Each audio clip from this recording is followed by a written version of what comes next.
नमस्कार। महके हिंदी चैनल में आपका स्वागत है। मैं हूं सोहनलाल शर्मा। 14-15 साल की एक लड़की थी जिसकी आंखों में सपने थे एक नामी लेखक और पत्रकार बनने के। सपनों की कोई राह निकलती, सपने पूरे होते, उससे पहले ही वह इस जालिम दुनिया से कूच कर गई। भले ही दुनिया से रुखसत हो गई, लेकिन लेखिका तो फिर भी बन गई। जी हाँ, मैं बात कर रहा हूं एन फ्रैंक की। एन फ्रैंक की डायरी आज दुनिया की सबसे अधिक बिकने वाली पुस्तकों में शुमार है, जिसका विश्व की 67 से अधिक भाषाओं में अनुवाद हो चुका है। तो जानते हैं कौन थी एन फ्रैंक और क्या है उसकी डायरी का रहस्य।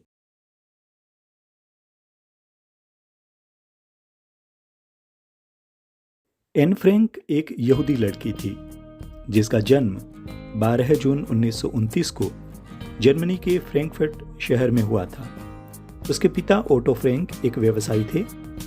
यह वह दौर था जब यूरोप में जर्मनी के तानाशाह हिटलर की नाजी पार्टी का दबदबा बढ़ रहा था। यहूदियों पर नाजियों के अत्याचार चरम पर थे। ऐसे में ओटो फ्रैंक ने जर्मनी छोड़ नीदरलैंड में बसना उचित समझा और वहीं पर नया व्यवसाय शुरू किया। लेकिन कुछ ही समय में नीदरलैंड पर भी जर्मनी का कब्जा हो गया। यहूदियों पर भीषण अत्याचार किए जा रहे थे। उन्हें खोज खोज कर यातना शिविरों में भेजा जा रहा था।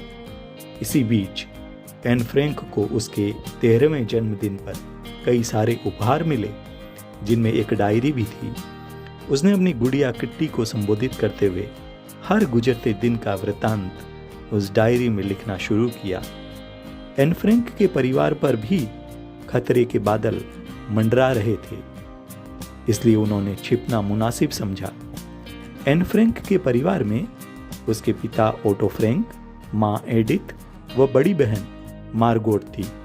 वे अपने मित्र परिवारों के साथ अज्ञातवास में चले गए, जिनमें शामिल थे हरमन वॉन पेल्स, उनकी पत्नी ऑगस्ट, पीटर, अल्बर्ट डसेल, मिएप गीज, जन गीज, क्लीमेन कुकलर, बेप वॉस्कुइजी उनके मददगार थे। यह अज्ञातवास एन फ्रैंक के पिता का ऑफिस का ऊपरी भाग था। नीचे मसालों की फैक्ट्री और गोदाम था, जहां दिन भर मजदूर कामगार काम करते थे। सुबह 8 बजे मजदूरों के आने से लेकर शाम को आखिरी मजदूर के जाने तक घर के सभी सदस्यों की हर गतिविधि पर रोक लग जाती। वे किसी को भी अपने वहां छिपे होने की भनक तक नहीं लगने देना चाहते थे।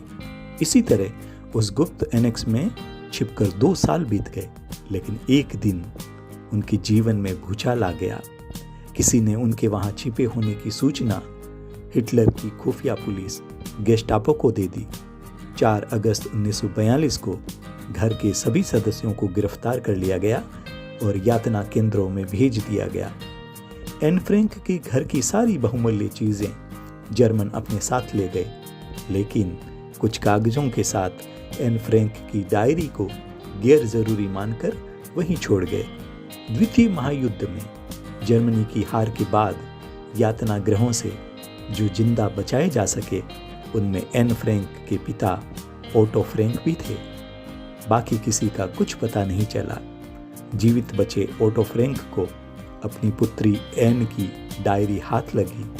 उन्होंने उस डायरी को प्रकाशित कराने का इरादा किया और आखिर सन 1947 में वह डायरी डच भाषा में प्रकाशित हुई।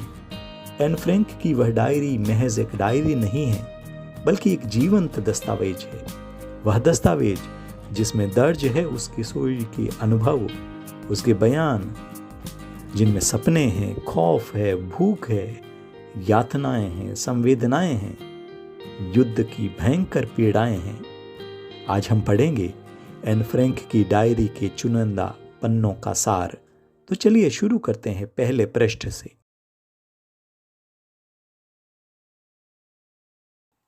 एन फ्रैंक गुप्त आवास पर जाने के विषय में लिखती हैं।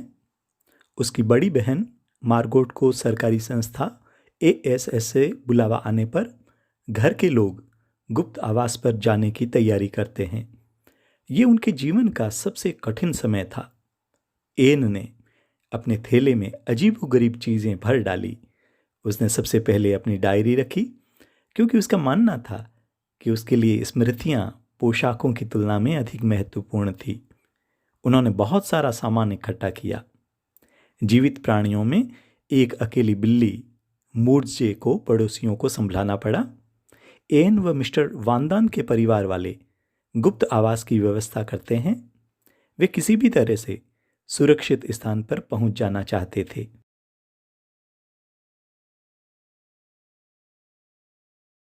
आखिर वे अपने छिपने के स्थान पर पहुंचते हैं। यह गुप्त आवास उसके पिता का ऑफिस का एक हिस्सा है। वह घर के कमरों के बारे में बताती है।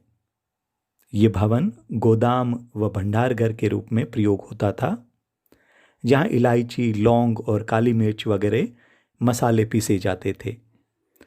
गोदाम के दरवाजे से सटा हुआ बाहर का दरवाजा है, जो ऑफिस का प्रवेश द्वार है।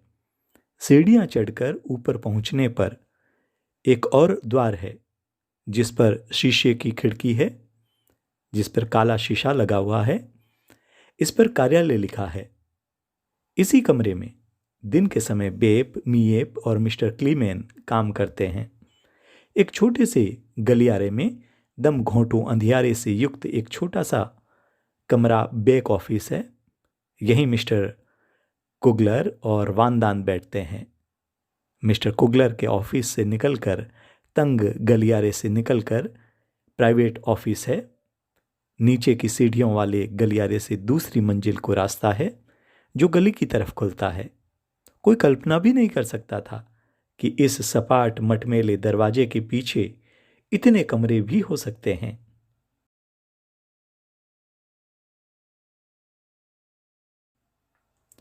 एन फ्रैंक अज्ञातवास के पहले दिन का वर्णन करती है। यहां पहुंचने पर उसकी मां व बहन पूरी तरह थक जाती है। एन और उसके पिता अपने नए आवास को व्यवस्थित करने का प्रयास करते हैं।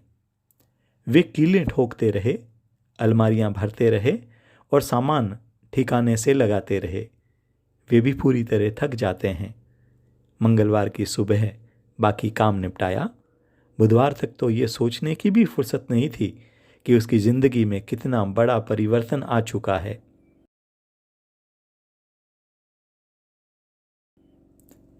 एन कहती है कि हमें बिजली का इस्तेमाल बहुत किफ़ायत से करना होगा। 4, 4:30 बजते ही बहुत अंधेरा हो जाता है। तब ऊल जलूल हरकतें कर समय बिताते हैं। पहेलियां बुझाना, अंधेरे में व्यायाम करना, अंग्रेजी या फ्रेंच बोलना, किताबों की समीक्षा करना और पड़ोसियों के घरों में दूरबीन से ताक झांक करना। एन मिस्टर डसेल के साथ कमरा शेयर करती है, जो बहुत अनुशासन प्रिय पर चुगलखोर भी हैं। रात में सोते समय एन अपने बारे में सोचती है। वह कहती है, मैं जो कुछ हूं उससे अलग होना चाहती हूं।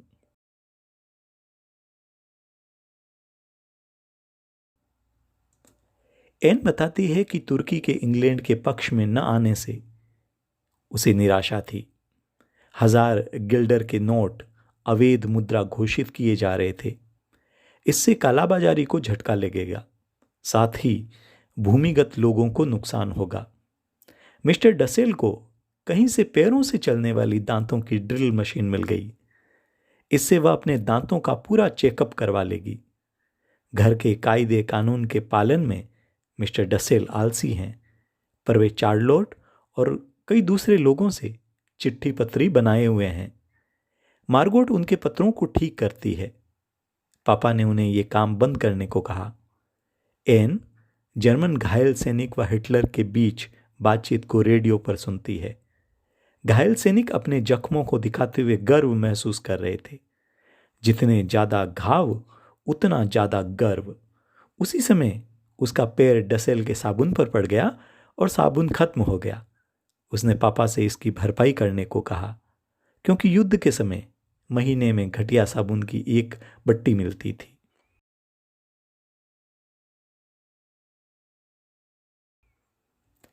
पिछले कुछ सप्ताहों से उसे परिवार के वंश वृक्षों और राजसी परिवार की वंशावली तालिकाओं से खासी रुचि हो गई है।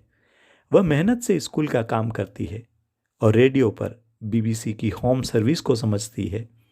वह रविवार को अपने प्रिय फिल्मी कलाकारों की तस्वीरें देखने में गुजारती है।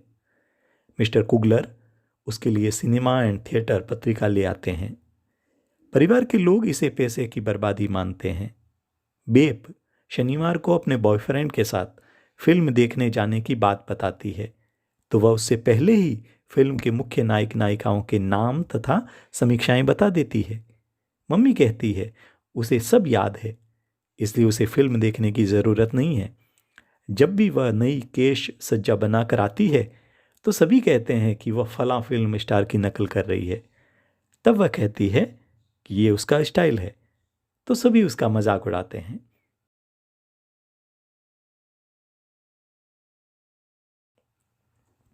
एन फ्रैंक अपनी गुड़िया किट्टी को रोजाना बासी खबरें सुनाने पर अफसोस जाहिर करती है। प्रतिदिन उसे मम्मी या मिसेज वांदान के बचपन की कहानियां सुनने को मिलती है। उसके बाद मिस्टर डसेल अपने किस्से सुनाते हैं। किसी भी लतीफ़े को सुनाने से पहले ही उन्हें उसकी पंच लाइन पता होती है। लतीफ़ा सुनाने वाले को अकेले हंसना पड़ता है। एनेक्सी की हालत यह है कि यहाँ नया सुनने सुनाने को कुछ भी नहीं बचा है। जॉन और मिस्टर क्लीमेन को अज्ञातवास में छिपे या भूमिगत हो गए लोगों के बारे में बात करना अच्छा लगता है। हमें उनकी तकलीफ़ों से हमदर्दी है जो गिरफ्तार हो गए हैं, तथा उनकी खुशी में खुशी होती है जो कैद से आज़ाद कर दिए गए हैं। कुछ लोग इन कष्ट पीड़ितों की सहायता करते हैं। वे नकली पहचान पत्र बनाते हैं तथा युवाओं के लिए काम खोजते हैं। ये लोग जान पर खेल कर दूसरों की मदद करते हैं। मदद हो या राशन कार्ड बनाने का काम, सब गुपचुप होता है।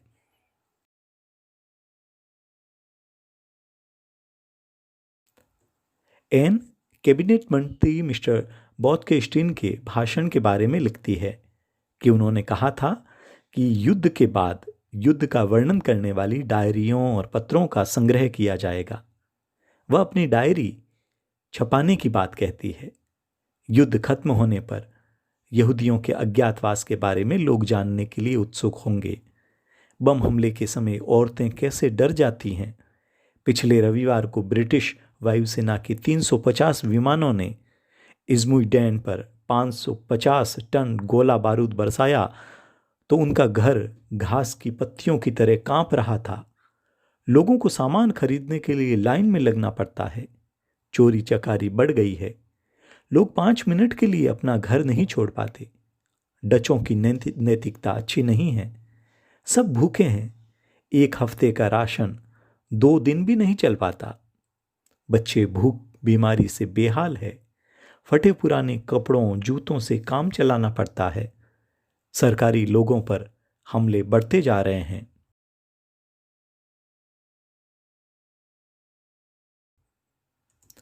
एन बताती है कि शनिवार के दिन 2 बजे के आसपास तेज गोलाबारी शुरू हुई। रविवार दोपहर के समय पीटर उसके पास आया। वह उसके साथ बातें करती है। दोनों मिलकर मिस्टर डसेल को परेशान करने की योजना भी बनाते हैं। उसी रात उनके घर में सेंधमारी की घटना भी हुई। गुप्तवास में रहने की मजबूरी से घटी इस घटना ने सभी 8 लोगों को हिलाकर रख दिया।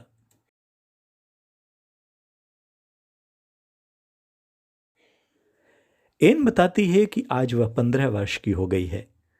उसे पुस्तकें, अंतःवस्त्र, बेल्ट, रुमाल, दही के कटोरे, बिस्कुट, ब्रेसलेट, मीठे मटर, मिठाई, लिखने की कॉपियाँ, गुलदस्ता आदि उपहार मिले हैं। मौसम खराब है तथा हमले जारी हैं। वह बताती है कि चर्चिल और कई नेता उन फ्रांसीसी गांवों में गए थे जो ब्रिटिश कब्जे से मुक्त हुए हैं। चर्चिल को डर नहीं लगता। वह उन्हें जन्मजात बहादुर कहती है। ब्रिटिश सैनिक अपने मकसद में लगे हुए हैं। हॉलैंड वासी सिर्फ अपनी आज़ादी के लिए ब्रिटिशों का सहयोग चाहते हैं, कब्जा नहीं। वह कहती है कि इन मूर्खों को ये पता नहीं है कि यदि ब्रिटेन ने जर्मनी के साथ संधि पत्र पर हस्ताक्षर कर दिए होते तो हॉलैंड जर्मनी बन जाता। जर्मनी व ब्रिटेन दोनों में अंतर है। ब्रिटेन रक्षक है तो जर्मनी आक्रांता। एन अपनी कमजोरी जानती है तथा खुद को बदलना चाहती है। लोग उसे अक्खड़ समझते हैं। मिस्टर वानदान और डसल जैसे जड़ बुद्धि भी उस पर हमेशा आरोप लगाते रहते हैं। मिस्टर वानदान उसे अक्खड़ समझती है क्योंकि वह उससे भी अधिक अक्खड़ है। पीटर के अलावा घर में कोई भी उसकी बात सुनने वाला नहीं है। वह उसे अपना अच्छा दोस्त मानती है। वह शांति प्रिय, सहनशील, बेहद सहज आत्मीय व्यक्ति है। एन उसकी दीवानी है। वह कोशिश करता है कि उस अपने कामों में सलीका लाया जाए तथा अपने ऊपर आरोप न लगने दे। वह अधिक गुन्ना है। वे दोनों भविष्य, वर्तमान व अतीत की बातें करते रहते हैं। इन काफी दिनों से बाहर नहीं निकले हैं। वह प्रकृति को देखना चाहती है। गर्मी की एक रात में 11:30 बजे उसने चांद देखने की इच्छा की, परंतु चांदनी अधिक होने के कारण खिड़की खोल नहीं सकी। आखिरकार बरसात के समय खिड़की खोलकर तेज हवाओं और बादलों की लुक्का छिपी को देखा।